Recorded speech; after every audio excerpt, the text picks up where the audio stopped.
안녕하세요. 오늘은 좀 특별한 자료를 가지고 왔습니다.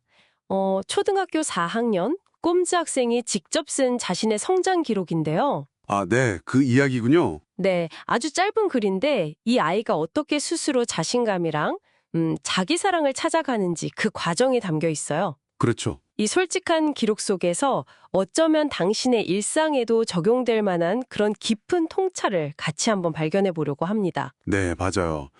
이게 그냥 어린 학생의 글이다 이렇게 생각할 게 아니더라고요. 그렇죠. 오히려 우리가 어른이 되면서 좀 잊기 쉬운 거 있잖아요. 성장의 아주 근본적인 원리들, 그런 걸 담고 있어요.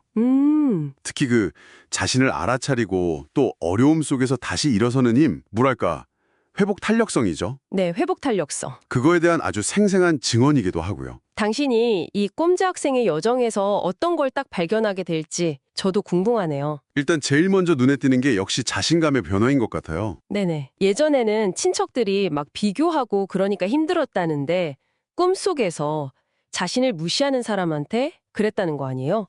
비교 마세요. 저는 저만 잘하는 게 있고 제가 얼마나 괜찮은지 알아요. 이렇게요. 이야, 완전 당당하게 외쳤다는 건데 이게 뭐랄까 무의식 속에서부터 뭔가 변화가 시작된 걸까요? 그거 정말 흥미로운 지점이죠. 의식적으로 노력하기도 전에 그 꿈이라는 무의식의 영역에서 먼저 자기 목소리를 냈다는 거잖아요. 네. 그건 이미 내면 깊은 곳에서부터 자기 가치에 대한 확신이 자라나고 있었다? 이런 신호일 수 있어요. 아하. 이게 바로 나는 할 수 있다, 라는 믿음, 그 자기 효능감이라고 하죠. 네, 자기 효능감. 네. 그 씨앗이 딱 움트는 순간 그렇게 볼 수 있겠네요. 자기 효능감이라는 게 어떤 특정 상황에서 자기가 딱 적절한 행동을 할 수 있다. 이런 믿음이거든요. 그렇군요. 그 자신감이 딱 생기고 나니까 감정을 대하는 태도도 확 달라졌더라고요. 네, 그것도 인상적이었어요. 예전에는 슬픔에 한 번 빠지면 그냥 헤어나오질 못했는데 이제는 슬픔을 피하면 기쁨도 느낄 수 없다. 이걸 알았다는 거예요. 슬픔을 느껴야 기쁨도 온전히 느낄 수 있다니 어린 나이에 정말 대단한 깨달음 아닌가요? 맞습니다. 바로 그게 아까 말씀드린 회복 탄력성의 아주 중요한 측면이에요. 아, 네네. 회복 탄력성이라는 게 그냥 무조건 긍정적으로 생각하는 게 아니거든요. 오히려 슬픔이나 좌절 같은 그런 부정적인 감정 있잖아요. 네. 그걸 피하지 않고 경험하고 또 흘려보내면서 오히려 더 강해지는 힘을 말하는 거니까요. 그렇군요. 흘려보내는 힘. 네, 감정은 다 연결되어 있어서 어느 하나를 억지로 누르면 다른 감정을 느끼는 능력까지 약간 무뎌질 수 있다는 걸 이 꼼자 학생은 경험으로 배운 거죠. 아, 경험으로요? 그리고 몸과 마음의 연결에 대한 이야기도 있었어요. 이것도 참 인상 깊었는데 네, 그것도 중요하죠. 몸이 힘들 때 막 부정적인 생각이 꼬리에 꼬리를 물고 이어지는 걸 경험한 거예요. 네네. 그 뒤로는 자기 몸 상태를 딱 알아차리고 아, 이제 좀 쉬어야 할 시간이구나. 이걸 스스로 판단하게 됐다고요. 바로 그거죠. 몸의 신호를 알아차리는 거. 이게 바로 효과적인 자기 돌봄의 시작이거든요. 자기 돌봄? 네. 사실 어른들도 스트레스 받으면 몸의 감각보다는 막 생각에 빠져서 쉬어야 할 때를 놓치기 쉽잖아요. 맞아요, 맞아요. 저도 그래요. 근데 꼼지 학생은 몸이랑 마음이 아주 긴밀하게 연결돼 있다는 사실을 스스로 터득하고 또 실천하고 있는 거예요. 네. 자신의 한계를 딱 인지하고 돌보는 것. 이거 정말 중요한 자기인식 능력이죠. 그리고 제가 봤을 때 가장 핵심적인 깨달음은 이거였던 것 같아요. 어떤 거요? 엄마 아빠의 보살핌도 중요하지만 내가 나를 사랑하는 게 더 중요하다. 아, 스스로를 이렇게 안아주면서 방바닥을 뒹굴기도 했다는데 와, 이 아이 내면이 얼마나 단단해졌을까 이게 느껴지더라고요. 정말 중요한 발견을 한 거죠. 보통 아이들은 아무래도 외부의 칭찬이나 인정, 이런 걸 통해서 자기 가치를 확인하려는 경향이 있잖아요. 네, 그렇죠. 근데 꼼지 학생은 자기 내면에서부터 오는 사랑, 그리고 인정, 이게 가장 중요하다는 본질을 딱 꿰뚫어 본 것 같아요. 본질이요? 네.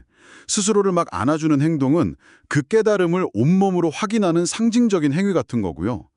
이 내적인 힘이 바탕이 되니까 어려운 도전 앞에서도 쉽게 주저앉지 않을 수 있었겠죠. 네, 그래서 그 결과가 바로 수학 문제 도전기로 이어진 것 같아요. 아, 그 수학 문제집 이야기. 네, 처음엔 진짜 어려워했는데 포기 안 하고 계속 도전해서 결국에는 최상위 문제집까지 풀게 됐다는 거. 대단하네요. 그러면서 하는 말이 노력하면 결국 되더라고요. 이 말에 진짜 꼼지 학생의 경험에서 나온 확신이 딱 담겨 있어요. 바로 그겁니다. 그 어려운 수학 문제를 풀어낸 경험은 노력하면 나도 해낼 수 있구나 하는 성장 마인드셋을 아주 강력하게 심어주었을 거예요. 성장 마인드셋? 네. 성장 마인드셋이라는 건 자기 능력은 고정된 게 아니라 노력을 통해서 발전시킬 수 있다. 이렇게 믿는 태도를 말하는 거잖아요. 네. 이 작은 성공들이 쌓여서 만들어진 믿음, 이게 앞으로 꼼지 학생이 어떤 어려움을 만나든 헤쳐나갈 수 있는 강력한 무기가 될 겁니다.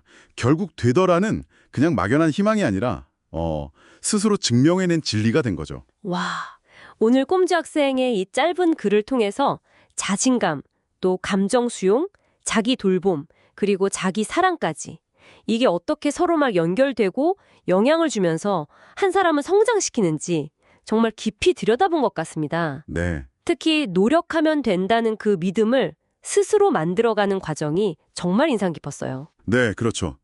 마치 그 씨앗이 적절한 조건 속에서 싹을 틔우고 단단한 나무로 자라나듯이 꾸준한 자기 인식과 돌봄, 그리고 작은 성공 경험들이 차곡차곡 모여서 정말 놀라운 성장을 이끌어낸다는 걸 보여주는 그런 이야기였습니다. 네. 이 어린 학생의 통찰이 당신에게도 자신을 한번 돌아보는 작은 계기가 되었기를 바랍니다. 마지막으로 당신에게 질문 하나 남기면서 마무리할까 합니다.